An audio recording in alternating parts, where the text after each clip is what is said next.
एक बार यात्रा करते हुए महामुनि अगस्त ऋषि ने देखा कि कुछ तपस्वी उल्टे लटके हुए हैं और इस कारण बड़ी तकलीफ पा रहे हैं। उन्होंने पूछा कि आप लोग कौन हैं? तपस्वियों ने कहा कि हम तुम्हारे पूर्वज पितर हैं। तुम अविवाहित रह गए, इस कारण तुम्हारे बाद हमें कोई पिंड तर्पण देने वाला नहीं रह जाएगा। अतः हमें घोर तपस्या करनी पड़ रही है। यदि तुम विवाह करके पुत्रवान हो जाओ तो हम इस यातना से छुटकारा पा जाएंगे। यह सुनकर अगस्त मुनि ने विवाह करने का निश्चय कर लिया। विदर्भ देश के राजा का कोई संतान न था, इसका उन्हें बहुत शोक था। एक बार राजा ने अगस्त मुनि से हाथ जोड़कर प्रार्थना की कि मुझे संतान होने का वर दीजिए। अगस्त्य मुनि ने वर तो दे दिया, किंतु एक शर्त के साथ। वो बोले, राजन, तुम्हें पुत्री होगी, लेकिन उसका विवाह तुम्हें मेरे साथ करना होगा। अगस्त मुनि ने वर देते समय एक अनुपम सुंदरी की कल्पना की थी। कालांतर में रानी ने जिस कन्या को जन्म दिया वह उस कल्पना का प्रतिरूप थी। पुत्री का नाम लोपामुद्रा रखा गया। दिन दुनी रात चौगनी बढ़ती हुई लोपामुद्रा विवाह योग्य हो गई। लोपामुद्रा की सुंदरता के चर्चे बहुत होते थे, परंतु कोई राजकुमार अगस्त मुनि के श्राप के डर से उससे विवाह को प्रस्तुत नहीं होता था। इस बीच अगस्त मुनि एक बार विदर्भ राज की सभा में आ पहुंचे और राजा से बोले, पितरों को संतुष्ट करने के लिए पुत्र पाने का इच्छुक हूँ। अपने दिए वचन के अनुसार अपनी पुत्री का विवाह मेरे साथ कर दीजिए। राजा अपनी पुत्री का हाथ जंगल में रहने वाले कंदमूल खाने वाले तपस्वी को देना तो नहीं चाहते थे, परंतु उनके क्रोध का भी डर था। वो बड़े असमंजस में पड़ गए। लोपामुद्रा ने जब अपने माता पिता की उदासी का कारण जाना तो कहा, मेरे कारण मुनि का श्राप आपको सहना पड़े यह कभी नहीं हो सकता। आप मेरा विवाह उनके साथ कर दीजिए। इस प्रकार अगस्त मुनि और लोपामुद्रा का विधिवत विवाह कर दिया गया। लोपामुद्रा ने राजसी वस्त्र त्याग दिए और साधारण वस्त्र धारण कर मुनि के साथ चली गई। गंगा नदी के उद्गम पर अगस्त मुनि का आश्रम था। दोनों शांतिपूर्वक वहां निवास करने लगे। लोपामुद्रा की सेवा, सौंदर्य तथा हाव भाव से मुनि के मन में काम जागृत हो उठा। उन्हें अपने पितरों की बात भी याद आने लगी। तब उन्होंने लोपामुद्रा से गर्भ धारण करने के लिए अनुरोध किया, परंतु लोपामुद्रा ने कहा, मेरी इच्छा है कि पिता के यहाँ जो कोमल सैया और सुंदर वेशभूषा मुझे प्राप्त थी यहाँ भी मिले। आप भी सुंदर वस्त्र आभूषण धारण करें और तब हम समागम करेंगे। अगस्त मुनि बोले, हम ठहरे जंगल में रहने वाले दरिद्र मुनि, धन कहाँ से लाएं? इसके लिए मुझे अपना तपोबल खर्च करना पड़ेगा। क्या तुम्हें वह पसंद है?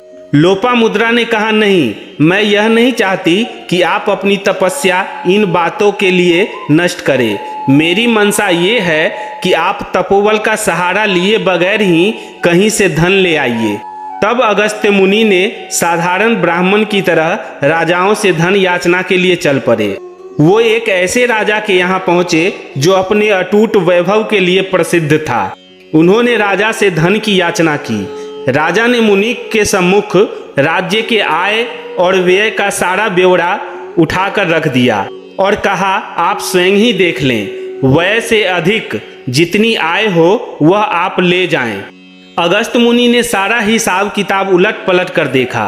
राज्य का आय और व्यय समान था। उन्होंने सोचा, यहाँ से धन लूंगा तो प्रजा को कष्ट पहुँचेगा। सो वो राजा को आशीष देकर वहाँ से चले गए। अगस्त मुनि दूसरे राजा के यहाँ गए। वहाँ भी यही हालात था। मुनि ने अपने अनुभव से जान लिया कि न्याय उचित ढंग से कर लेकर अपने राजोचित कर्तव्य का शास्त्र अनुसार पालन करने वाले किसी राजा से जितना सा भी धन दान में लिया जाएगा उतना ही कष्ट उसकी प्रजा को पहुंचेगा। अतः अगस्त मुनि तीनों राजाओं के साथ चौथे स्थान पर गए और फिर भी वही हुआ। तो अगस्त मुनि ने चौथे राजा से पूछा, कृपया मुझे बताएं कि किसके पास अतिरिक्त धन है जिसका वो उपयोग नहीं कर रहा है। उस राजा ने कहा, जंगल में इलवल और वातापी नाम के राक्षस भाई रहते हैं। उन्होंने अनेक ऋषियों का वध किया है, राजाओं को लूट लिया है। वो यात्रियों को अपने घर पर भोजन के लिए आमंत्रित करता है।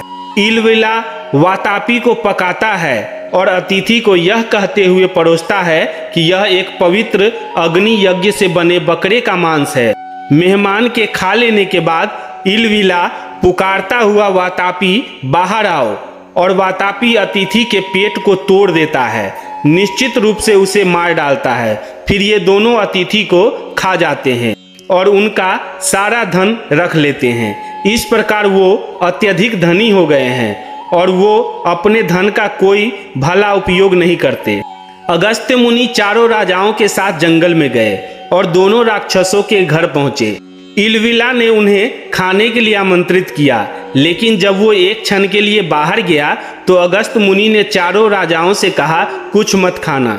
जब इलविला लौटा तो उसने राजाओं से पूछा कि आप लोग भोजन क्यों नहीं किए। तब राजाओं ने कहा, हम उपवास कर रहे हैं, हमारे गुरुदेव ही आज खाएंगे। इसलिए इलविला ने सारा खाना अगस्त्य मुनि के सामने रख दिया और उन्होंने सब खा लिया। तब अगस्त्य मुनि ने अपना पेट रगड़ते हुए कहा, वातापी चिरो भव, अर्थात वातापी पच जाओ। इलविला ने कहा, वातापी बाहर आओ, लेकिन वह बाहर नहीं आया। उसने बार बार आवाज दी, लेकिन कोई फायदा नहीं हुआ। राजाओं ने उससे कहा, यह अगस्त्य मुनि है। इलविला, वो तुम्हारे सब कुकर्मों के बारे में सब जानते हैं। वो जानते हैं कि तुमने अनेक ऋषियों और राजाओं को मारा है। बेहतर होगा आप उसे संतुष्ट करने के लिए कोई योजना बनाएं, क्योंकि वो बहुत गुस्से में है और वो तुम्हें वैसे ही पचाएंगे जैसे तेरे भाई को पचा लिया है। अगस्त्य मुनि ने इलविला की ओर क्रोध भरी निगाहों से देखा और कहा, तुम्हें तुम्हारे पापों के लिए अब दंडित किया जाएगा। इलविला ने झुककर याचना की, मुझे क्षमा कर दीजिए, आप जो चाहेंगे वही अब मैं करूंगा। अगस्त्य मुनि ने कहा, तो फिर अपनी सारी संपत्ति इन राजाओं को दे दो। तो फिर अपनी रहस्यमय शक्ति से अगस्त्य मुनि सारे लूटे हुए धन संपदा और चारों राजाओं के साथ हिमालय पर अपने आश्रम चले गए। उन्होंने अपनी पत्नी को बुलाया और उसने देखा कि पूरी घाटी सोने से भरी हुई है। तब अगस्त्य मुनि ने राजाओं से दान मांगा। राजाओं ने सारी धन संपदा अगस्त्य मुनि को सौंप दिया। उसके बाद उनकी पत्नी ने एक बच्चा पैदा करने की सहमति दी और कुछ समय पश्चात उनको एक बेटा पैदा हुआ। जैसे ही उसके गर्भ से पुत्र प्रकट हुआ, अगस्त्य मुनि ने अपनी पत्नी को छोड़ दिया और वह एक सन्यासी साधु के जीवन में लौट आए।